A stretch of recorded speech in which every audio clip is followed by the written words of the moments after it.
நம்மாழ்வாரின் திருவாய்மொழி முதல் 10 முதல் பாசுரங்களில் 5வது பாசுரம் பௌளி ராகம். அவரவர் தமது அறிவறி வகை வகை அவரவர் இறையவர் என வடியடைவர்கள்.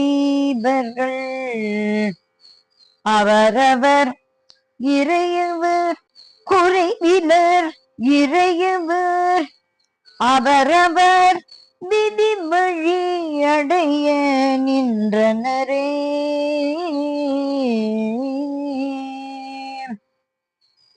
அவர் தமது அறிவறி வகை வகை அவர் இறையவர் என வடியடைவர்கள்.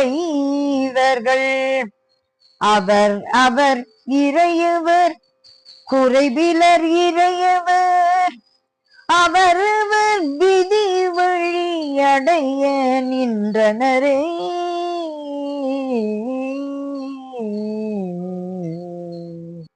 பெருமாள் நம்மாழ்வார் திருவடிகளே சரணம் சரணம் சரணம்.